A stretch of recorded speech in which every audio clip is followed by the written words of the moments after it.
ஹே hi guys. ZN ஷோஸை subscribe பண்ணாதவங்க subscribe பண்ணிக்கோங்க. பக்கத்தில் இருக்க பெல் ஐக்கானை கிளிக் பண்ணிக்கோங்க அண்ட் ஃபாலோ பண்ணாதவங்க ஃபாலோ பண்ணிக்கோங்க. ZN ட்ராமாஸ்னே நமக்கு ஒரு சேனல் இருக்கு. அதில் ரொம்ப மிஸ்ட்ரியஸான த்ரில்லரான கொஞ்சம் ரொமான்டிக்கான ட்ராமாஸ்லாம் அப்லோட் பண்ணுவேன். அதையும் சப்ஸ்கிரைப் பண்ணி வச்சு உங்களுடைய சப்போர்ட்டை கொடுங்க. Okay guys, so welcome to the ZN shows guys.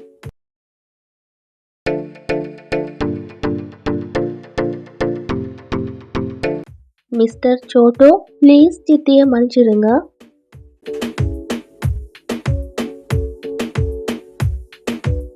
சித்தி, மொத்த ஸ்நாக்ஸையும் நீங்கள் தான் சாப்பிட்டீங்களா? என்ன?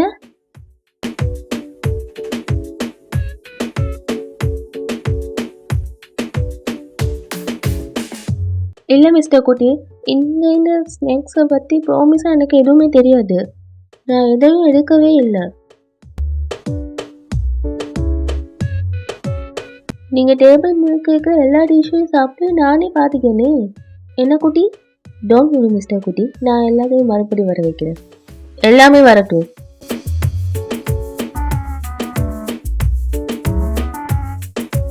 சித்தப்பா, என்கிட்ட பலூன்ஸ் தானே, அதுவும் வரட்டும்.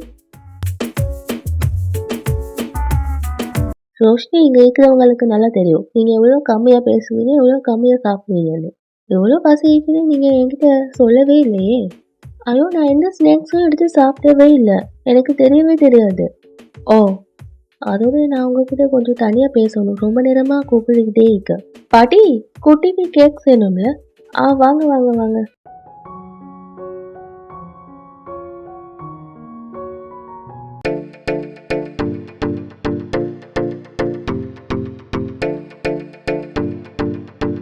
Happy birthday to you, happy birthday to you, happy birthday dear Koti, happy birthday to you.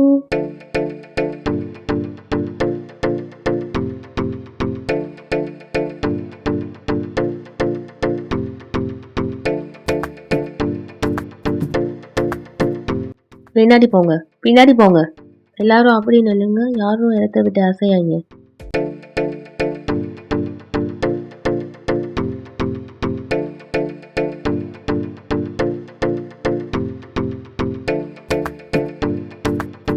இந்த பூச்சியா ரோஷினி கிட்ட போகுது. Roshini, run run. நண்பா,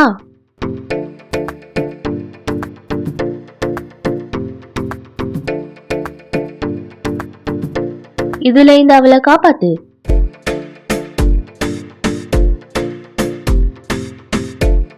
இது எல்லாம் அழியட்டும்.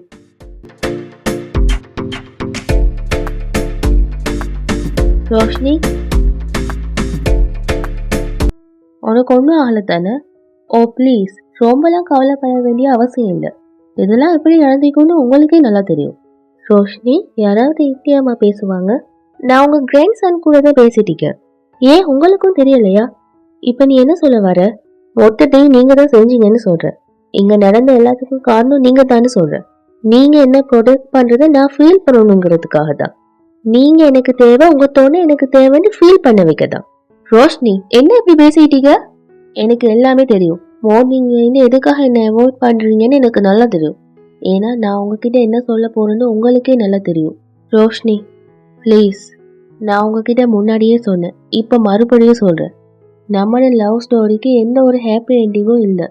நீங்க என்ன ட்ரீட் பண்ண விதத்துக்கு என்னால் உங்க கூட ஈக்க முடியாது. லவ் ஒரு சைடு இருந்தாலும் செல்ஃப் ரெஸ்பெக்ட் இன்னொரு சைடுக்கு. அமன் தம்பி உனக்காக அவட கௌரவத்தையே விட்டு கொடுத்துக்காரு. நீ உன் பிடிவாதத்தை விட்டு கொடுக்க மாட்டேல. யார் என்ன சொன்னாலும் சரி, நான் என் முடிவை எடுத்துட்டேன்.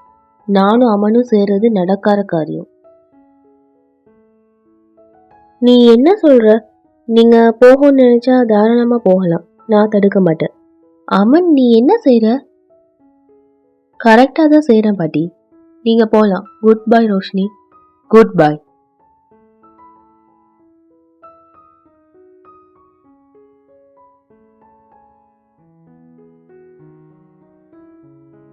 சித்தப்பா, என்ன சித்தப்பா நடக்குது? ரோஷினி தீர்க்கமான முடிவை தான் எடுத்திக்கா. நானும் அம்மனும் சேர்றது நடக்காத காரியம். ஆனா அண்ணி ஏதாச்சும் கோவத்துல சொல்லிக்கலாம்ல. இது கோவத்தில் எடுத்த முடிவு மாதிரி எனக்கு தோணலை. நிதானமாக தான் எடுத்திக்கா. நீ என்ன சொல்ல வர? இப்போ கூட ரோஷினி உருவத்தில் கபீர் தாங்கிக்கான். அவன் இதுக்கு முன்னாடியும் செஞ்சிக்கான், இப்போவும் செஞ்சிக்கான்.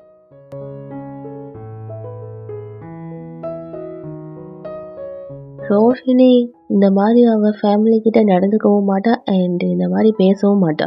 ஆனால் கபீருக்கு உங்க 2 பேருக்கும் நடுவில் என்ன நடக்குதுன்னு எப்படி தெரியும்? ஒருவேளை கபீர் ரோஷினி கொடுத்த லெட்டர்ஸை படிச்சுக்கலாம். பரவாயில்ல, நான் நினைச்ச அளவுக்கு நீ அவ்வளோ பெரிய முட்டாள் இல்லை.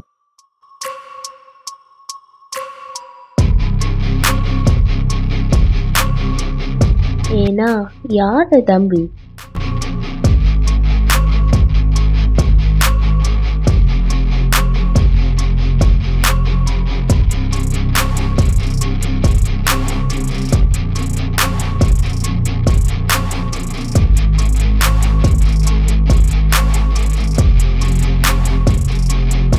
கபீர், உனக்கும் எனக்கும் இருக்கிற ப்ராப்ளமை யூஸ் பண்ணி ரோஷினியோட விஷயத்துல விளையாடுது. ப்ளீஸ் வேணாம். அண்ணனை விட லவ்வரை பத்தி ரொம்ப கவலைப்படுற. இது இங்க உறுத்துதே. ரோஷினி திரும்ப கொடுத்துரு கபீர். நியாயமா கெட்ட அண்ணன் நல்ல தம்பி சொல்ற பேச்சு கேட்கக்கூடாது. ஆனா நான் நியாயமா என்ன வேலையும் செய்யறதில்லையே. ஆனா தம்பி கேட்டா செஞ்சுதான் ஆகணும். இதோ ரோஷினி. காண்டம்பி, அம்மன் எங்க போற? ரோஷினி எங்க இருக்காயா? காண்டம்பி, ரோஷினி, அம்மன் உன் கவனம் எங்க இருக்கி? நீ எங்க போற? ரோஷினி அங்க இருக்கா பாரு. காண்டம்பி, காண்டம்பி, காண்டம்பி, காண்டம்பி, காண்டம்பி. உண்மையான ரோஷினி நான் தான். நான் சொல்றத கொஞ்சம் நம்புங்க. இல்லை நான் தான் உங்க ரோஷினி. இல்லை காண்டம்பி, நான் தான் உங்களோட ரோஷினி. அவங்களாம் இல்லை, நான் தான் உங்களோட ரோஷினி. நான் சொல்றது உங்களுக்கு புரியலையா? ஏன் குழம்பிட்டு இருக்கீங்க? நான் தான் உங்க ரோஷினி, நான் தான் உங்க ரோஷினி, நான் தான் உங்க ரோஷினி. கபீர், இதுல ஒரு ரோஷினி சொல்றது உண்மைதான். இதுல ஒருத்தி ஓண்ட ரோஷினி, மற்றவங்க எல்லாம் மாயை தான். நான் இப்போ ஒவ்வொருத்தரையா காலி பண்ண போறேன். நோ, நான் சொல்றத முழுசா கேளுப்பா.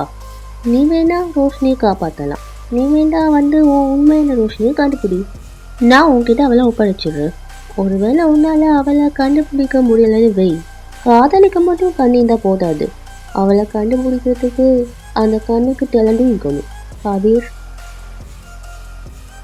கபீர், நான் கூட என்னவோ நினைச்சப்பா. இவ உண்மையான ரோஷினி இல்லையே. கபீர், என்ன ஆச்சரியம், இவ்வளவு உண்மையானவ இல்லை. என்ன ரிவெஞ்ச் எடுக்கிறதுக்காக இவ உண்மையான ரோஷினியை விட்டு வைக்க மாட்டான். ரோஷினி, இங்க இருந்து ஓடிடு.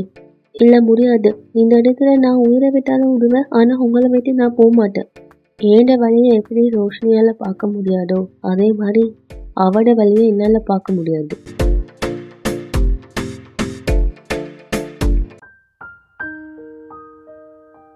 ஒருவேளை எனக்கு ஸ்ட்ராங்கான ஆர்ம்ஸ் இருந்தா அந்த டைம் உங்களுக்கு ஏதாச்சும் ஆயிருந்தா அந்த டைமே நான் செத்து போய்ப்பேன். காண்டாம்பி,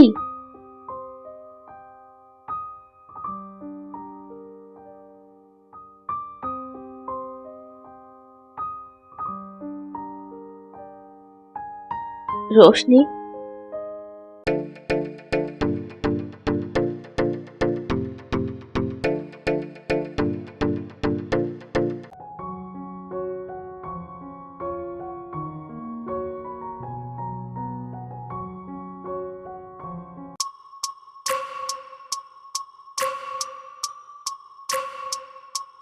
அவனை நினைச்சு இவ்வளோ கவலைப்பட வேண்டிய அவசியம் இல்லை. அவனை கையும் தான் தானே ஆறிடுமே. நான் என்னமோ தம்பிக்கும் எனக்கும் சரி சண்டை நடக்கும்னு நினைச்சேன். ஆனா நீ உன் படையோட வந்துட்டியே. ஆயானா நீ பாசிகர், ஆனா நான் இதை தனியாக நிற்கிறேன். It's not fair. ஓகே, அநியாயம்லாம் எனக்கு பழகி போச்சு. பரவாயில்ல, நான் இந்த உலகத்திலேயே சக்தி வாய்ந்த ஜின்னா மாற போறேன். கூடி சீக்கிரம் சந்திக்கலாம். சரியா தம்பி? Okay bro.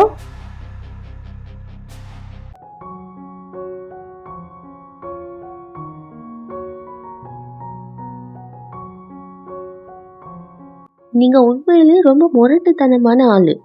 உங்களையும் நீங்க ஹேக் பண்ணிக்க வேண்டிய அவசியம் நாய்க்கு.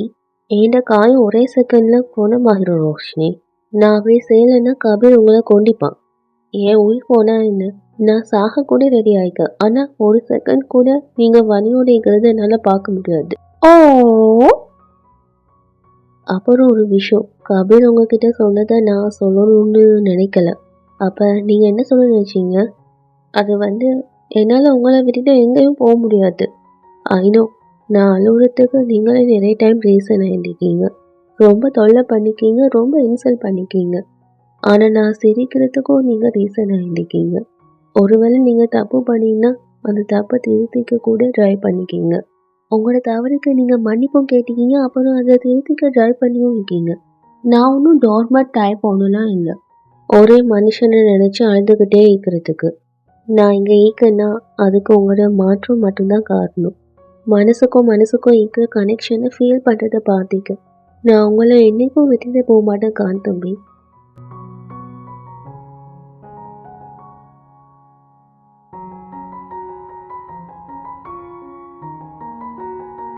இந்த மாதிரி செஞ்சு கபீர் என் வேலையை இன்னும் சுலபமாக்கிட்டான். இப்போ அவன் கருப்பு காட்டுக்கு கண்டிப்பாக போவான்.